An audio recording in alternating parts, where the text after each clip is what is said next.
Just a few days ago, a white female teacher in a charter school in Winterville, North Carolina, told Black students that if it wasn't for the Constitution, that they would probably be her slaves today.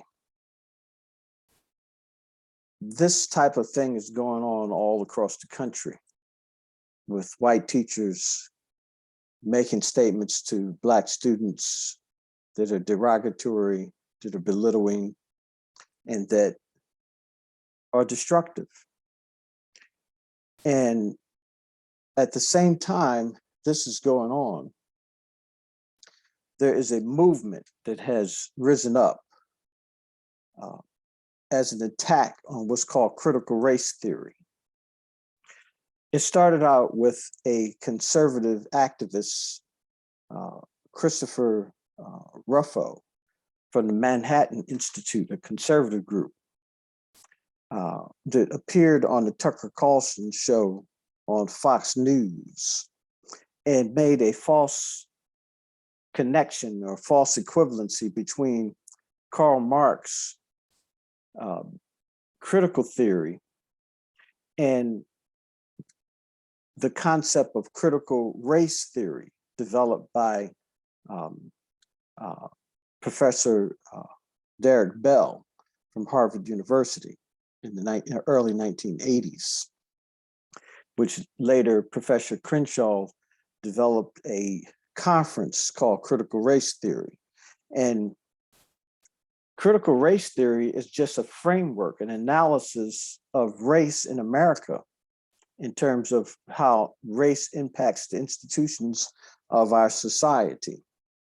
And so at this time, the opponents of critical race theory are attacking school boards. They are disrupting school boards. They're making all types of wild and crazy arguments that are not based in any facts or information, but it's just all based on lies and propaganda and just false information, very similar to what is being argued about election fraud.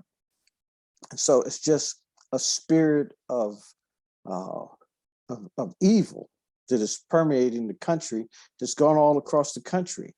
And it has wide support among certain groups of people in this country that are, anti-mask, that are anti-vaccine, that are engaged in all types of conspiracy theories. It is unprecedented. We're back in a McCarthy type era now with this critical race theory. And what is happening is they are saying that it's a form of communism, or it's a way for communism to creep into America and disrupt America's institutions. And what they're really doing is they're fighting to protect white supremacy, which is on its way out. And they are attempting to control the institutions and control the conversation and gain supporters in the white community to make white people fear and think that the country is about to be taken over by communists because of critical race theory being taught in school.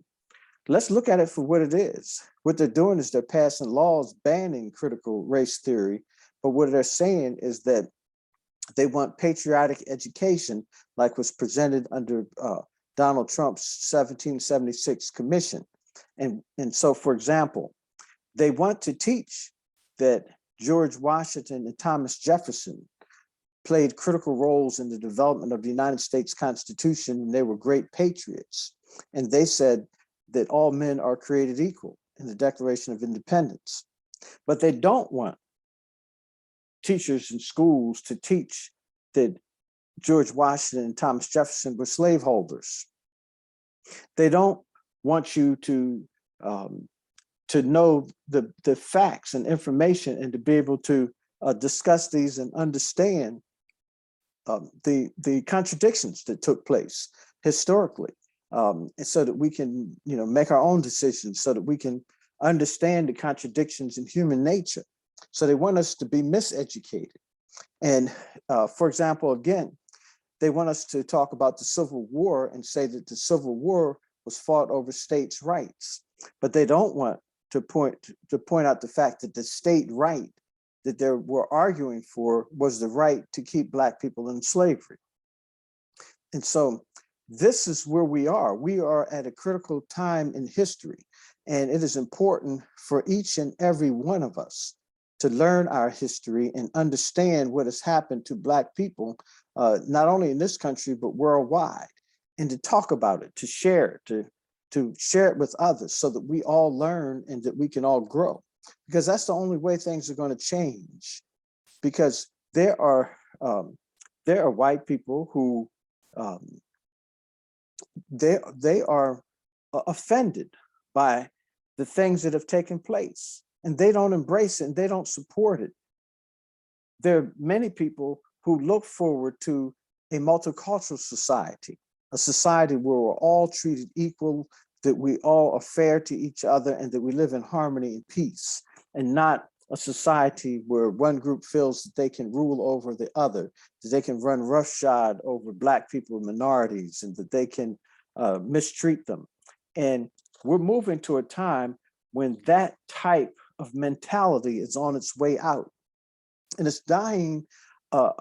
It's fighting as it's dying, and it's fighting to keep from going out. And the way that we kill it is by teaching the history, by talking about it, by telling what happened, by talking about the atrocities that were committed, by talking about the fact that Black people served in World War II and then came home and got lynched, or that they served this country as patriots and then they were discriminated against, and they were Jim Crowed, and they were ostracized from being able to go into business or to take care of their families. We should be able to talk about those things. We should talk about the fact that, about the efforts to stop Black people from being able to vote, and women from being able to vote. And we should be able to talk about what actually has happened and talk about truths, because only by talking about the truths will we be able to then have a sense of reality and then be able to overcome the problems that exist. But if we stick our heads in the sand and we pretend that none of those things happened, and we insist on, we're going to teach patriotism and we're going to paint a rose-colored picture of the founding fathers as perfect and that, you know, there was no one did any wrong.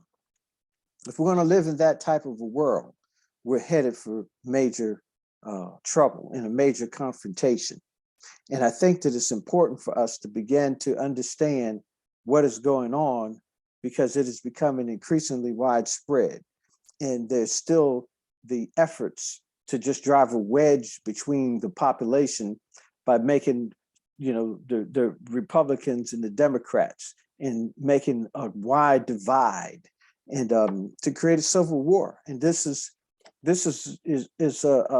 a plot. This is something that is being carried out to try to keep driving a wedge between us. And it is supported by institutions like Fox News and Newsmax and some of the other conservative programs.